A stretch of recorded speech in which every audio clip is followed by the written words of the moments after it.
Started. Yeah, welcome to ENT student. What is the topic today?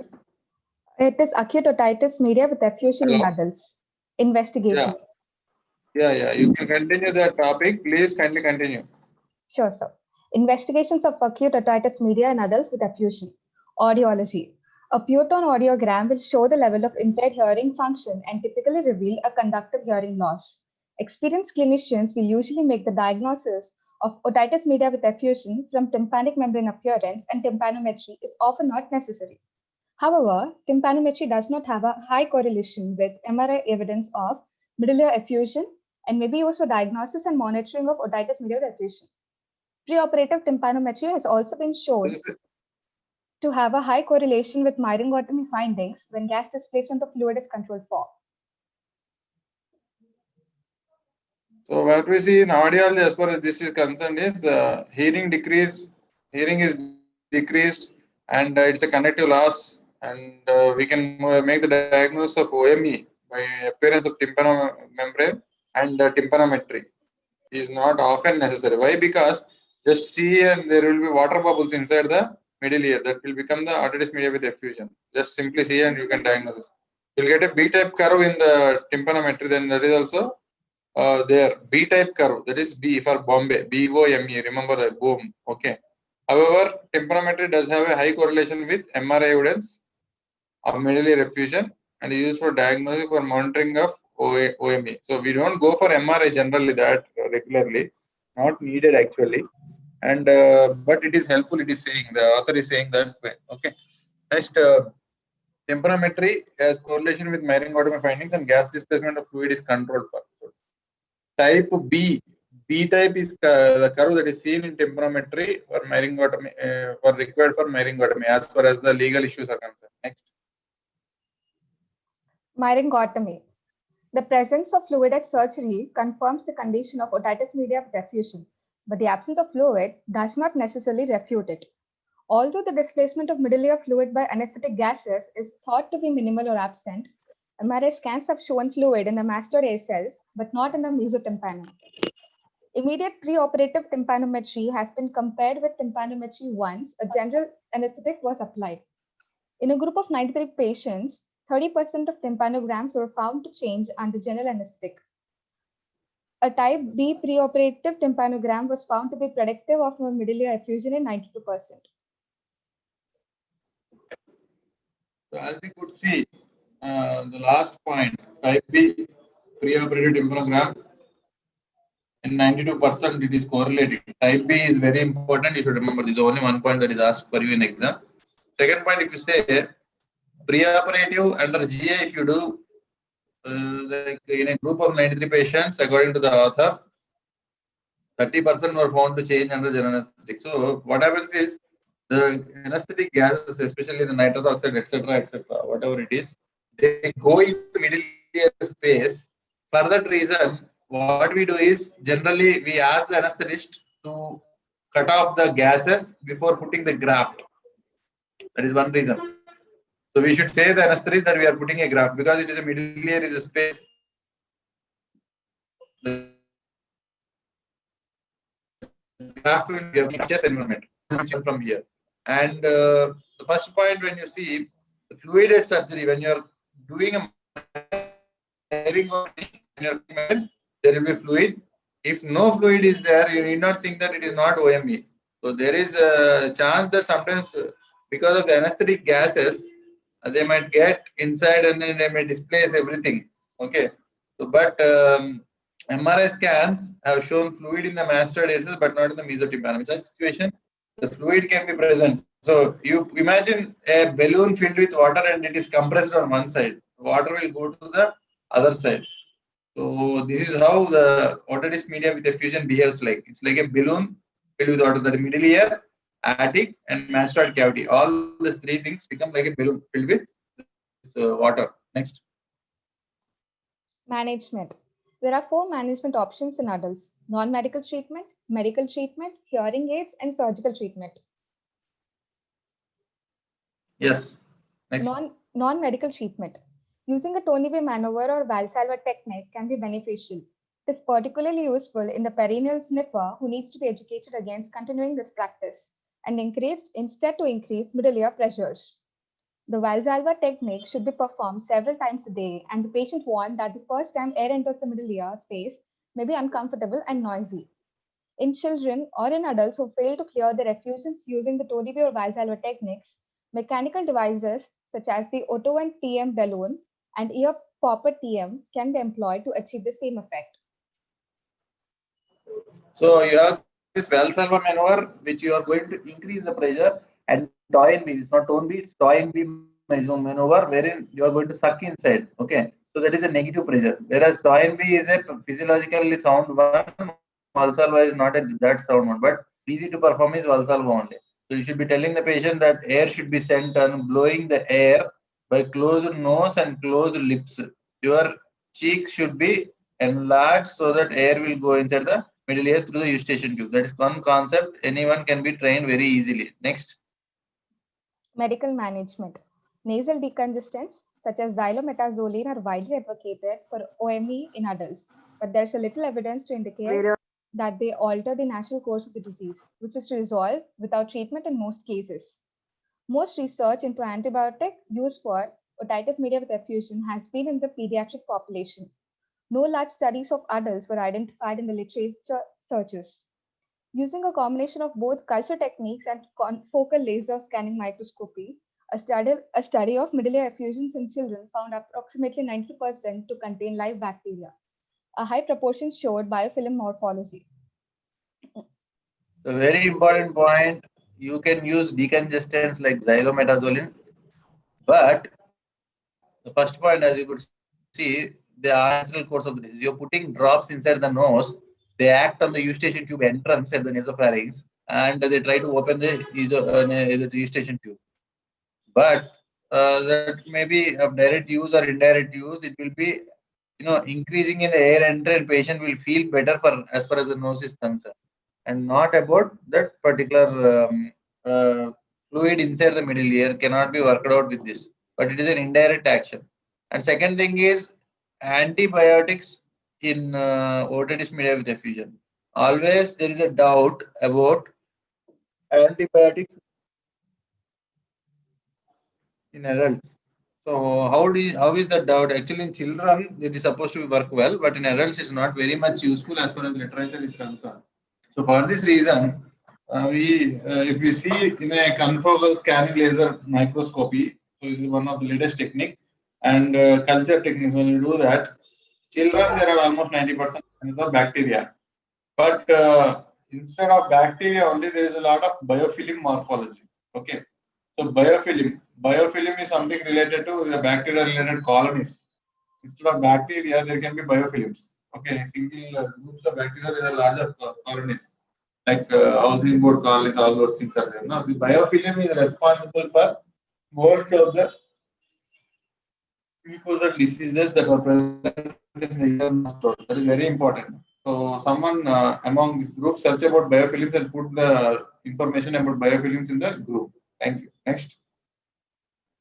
This strengthens the evidence for bacteria in the etiology of OME in children, but requires further investigation in the adult population. There has been no strong evidence to indicate that N-acetylcysteine is a reliable form of therapy for OME in adults. Although in theory, a mucolytic would appear to hold promise as an alternative form of treatment, laboratory studies show that the concentration of the drug reaching the mesotympanium together with the time it remains there would be critical in determining efficacy.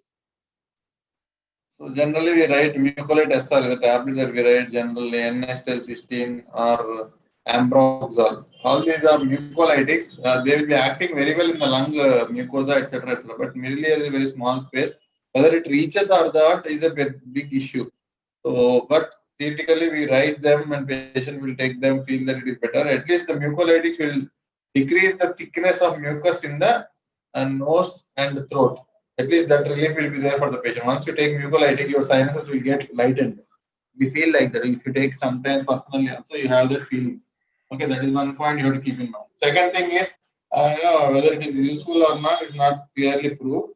And as far as the bacteria is concerned, in adults it's not 100% proved, but even then also we give empirical antibiotics in for otitis media. Next. Eosinophilic otitis media has been defined as an intractable otitis media characterized by a highly viscous effusion containing eosinophils and high levels of immunoglobulin E. A pilot study found that long-term anti-IgE therapy produced significant benefits in patients. Larger clinical trials were awaited. What is this eosinophilic otitis media with highly viscous effusion? That is, eosinophilia is related, as we know that eosinophilia is related to our allergic rhinitis. So those viscous secretions can be there in that, and that is what is to be anti-IgE therapy question mark. The question mark we have to think and then use it. Next. Hearing aids. Hearing aids are highly effective for any conductive hearing loss, depending upon the underlying sensorineural function, and should be offered as a form of treatment for hearing loss in adults with long-term OME. So we can go for adults. Hearing aids is also one possibility. Whenever there is hearing loss, you can use hearing aids. Next. Especially in adults. If sensorineural hearing is there, we can use that. Surgical treatment. Several studies have shown evidence for the short-term efficacy of ventilation tube insertion in adult OME. Unfortunately, once tubes extrude, the condition may return. A researcher found that in adult ears treated with a ventilation tube insertion, the majority reverted to the disease state within 3 months of the tube extrusion. The problems of infected ventilation tubes and chronic otorrhea have led some authors to caution against the insertion of ventilation tubes in patients treated for nasopharyngeal carcinoma. So always the treatment of choice surgically for otitis media with effusion is, as you know, you should say myringotomy plus grommet insertion. I was keeping on telling in the class also. Myringotomy with grommet incision, GROMMETT, that is also called as a ventilation tube. You put a tube like a ventilator inside the tympanic membrane. So that what happens is the short-term efficacy of ventilation tube insertion in adult otitis media is shown in many studies. The tubes get extruded in in a few of the cases in 3 months only. After the extrusion of the tube, the otitis media with effusion once again comes back. But what happens is when you are putting the tube also there is a chance for infection. I already told you myringotomy tube when you are putting, there is a chance for infection and CSOM formation once again. The majority reverted to the disease state within 3 months of tube extrusion. Especially nasopharyngeal carcinoma case, when there is a unilateral otitis media with effusion, you have seen that there is a golden rule in nasopharyngeal carcinoma. I already told that. In nasopharyngeal carcinoma case, if there is a unilateral otitis media with effusion, some people prescribe the grommet insertion, some people say it's not needed. So it depends upon the research personalities what they want to do. Next. Different types of tube design and material are used depending upon the surgeon's intentions, but all have a risk of long-term perforation. Recently, the subannular tube has been advocated as a method of reducing this risk. Laser myringotomy. The use of a laser to produce penetration of the tympanic membrane produces a short-term solution. A mean of 15 to 22 days for a functioning myringotomy has been reported. So, subannular tube. Someone type it in the group, please. Subannular tube is the latest version. So, someone write down and then type it after the seminar. That subannular tube is the latest thing that is used in myringotomy grommet insertion. Write down that name. Someone write down and type it in the group afterwards. And laser myringotomy. So, it is use of laser to produce a penetration in the tympanic membrane.